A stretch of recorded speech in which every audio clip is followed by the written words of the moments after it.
What if you like the girl? You want a relationship. You want to take things to the next level. What do you do next? Here's lesson 4, relationships.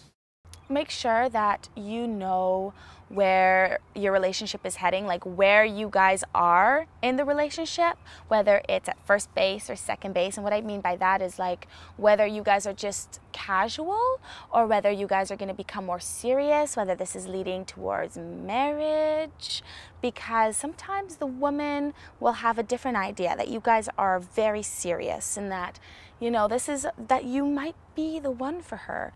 When you take that first step of a relationship, you want to make sure that you both are on the same foot and you both are headed in the same direction.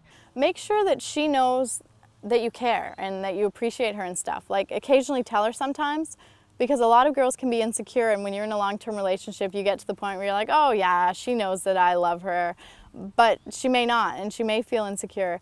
And so if you just say that occasionally, like really mean it though, that can really help as well, just so that you know that you always have that connection and it's still there and it doesn't fade or anything like that. If you guys are doing too much together all at once, it's too much all at once. And I know people are always like, slow it down. And when people say, you know, what does slow it down mean? Because, you know, they'd be like, well, we already had sex, or we already did this, or we already did that. I really don't think it has anything to do with that. I really think it has to do with space. And you know, you had your own life before you met this person. If you don't have a life now while you've met the person, then you probably didn't have a life. You want to do the things that you love to do. You did the things that you love to do before you met this person. It's important to have that. So I think doing too much too fast is just spending way too much time together all at once. You should have space, and she should have space. This is very, very, very important. You should never have to rely on each other 24 hours a day for entertainment and enjoyment. You need friends, she needs friends. Girls have their girlfriends. They like to go out and drink beer and watch the hockey game or do whatever as well, you know? And a lot of the times, men, if you're like afraid of commitment because you're afraid of losing your freedom, a lot of times all the girl wants is to be a part of your freedom. She wants to be able to hang with you like she's one of the guys. I love it when a guy picks a flower for me as opposed to buys me a whole bouquet of flowers. When he's thinking about me, when he's gonna come over and does something little about it just says so much. The little things are really important, like occasionally just do cute little things, like hold her hand or be chivalrous occasionally, open her car door for her or pull in her seat. I know a lot of women will object to that because they think that they're being treated like the weaker sex, but it's kind of nice if you do it once in a while just to show that you care, not do it overly so that women take it the wrong way. I think you got to keep dating each other. I think a lot of guys forget and they think that now that I have her, they can stop trying. Girls do this too. They let themselves go and suddenly they're not that cute chick anymore. They're sweatpant monster. When you hear women always want sensitive guys, that doesn't mean that they want a feminine guy necessarily. They want someone who's considerate, is going to think of other people's feelings and can really communicate. And I'd probably say communication is the most important thing. Learn to tell her what you want, what's wrong, anything, and really listen to her when she talks back, because that's going to be the way that your relationship grows, is if you can communicate with each other and keep everything pretty open and honest. The biggest thing I think you do wrong, men, is that you do not communicate. You do not take the time to really understand where we're coming from. And I think if you just did that, then, you know, it'd make your life so much easier.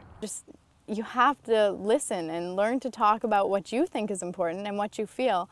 Don't just shrug it off or ignore her, because it's gonna really affect the relationship badly if you can't learn to talk to each other.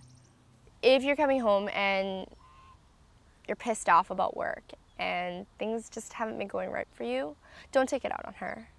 It's okay to let her know that things have been really shitty for you, and more likely she'll understand.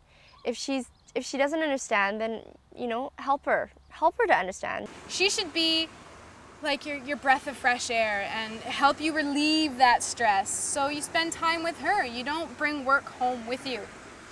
If you had a bad day, you had a bad day. Get it all off your chest at once and then drop it. Obviously, you don't want to be a control freak.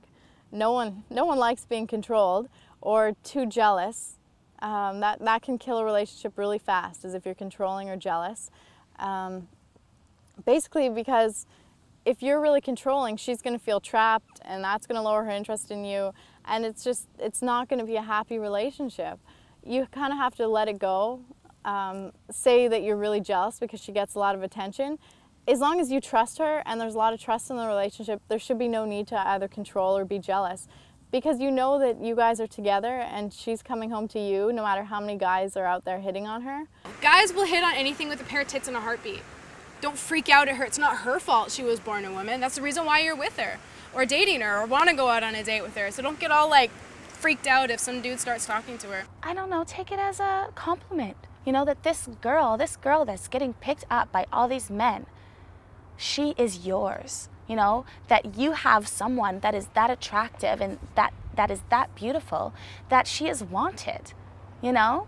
Feel proud about yourself. Be happy about that. If she has some kind of issue, like, you're gonna know if it's a big issue, like low self-esteem or eating disorders or some problem at home, or don't argue with her about it. Like, don't blame her and don't make it all about her, because she's already struggling with it so much as it is, that if you're blaming her as well, it's gonna make it a lot worse, and she's gonna resent you and not know what to do. Then she's going to feel more guilty and not be able to fix it as well, because you're putting more blame on her, and it's not really fair. If she's working on something within herself, you can't expect her to be perfect all the time. Like, she's going to get better, but you can't make it harder for her. Like, really be considerate about that. Women are very complicated creatures, and men, I know you know that. So, you know, figure them out. Try to figure them out. Ask them questions. Ask them what's wrong. Actually care. You know, because women, all we want to know is that you care. And sometimes that's all we want. Even if you don't agree, if we know that you care, then the rest of it is bullshit. The rest of it doesn't matter, because all we essentially want is to know that, you know, you love us and that you're there for us and that you support us and that you will be behind us 100% no matter what. Having a good sex life is really important, because I mean, there are some relationships that the people aren't sleeping with each other and they can have a good relationship, but most relationships, that's kind of one of the core things, is the sex part of it. And if you don't have a good sex life, you aren't going to feel connected or still as attracted to each other. We can tell if you've told intricate details to your friends about how we are in bed, how we are intimately. You can joke around with your friends and stuff like that, but don't discuss like everything that we've done. Like, tell them every single detail, like maybe like what I like in bed. Chicks are worse than guys. There you go, I said it. We talk about everything. Guys don't really talk about, I mean they do, but they don't get into like as much detail as girls do. We talk about everything. I mean, I do anyways, and my friends, well, we do anyways. Girls are worse, so you know what? If you talk about it with the guys, with your friends, okay. I talk about it with my girlfriends, so you should talk about it with your guy friends too. Like, you leave some stuff, you know, there's just some shit I'm not gonna tell them, and there's some stuff I don't expect you to tell them, I would hope. But I think it's fun talking about sex with my friends. Okay, so apparently communication seems to be important to women. If you're going to get any action, you're going to have to express yourself, your emotions. That's going to be tough.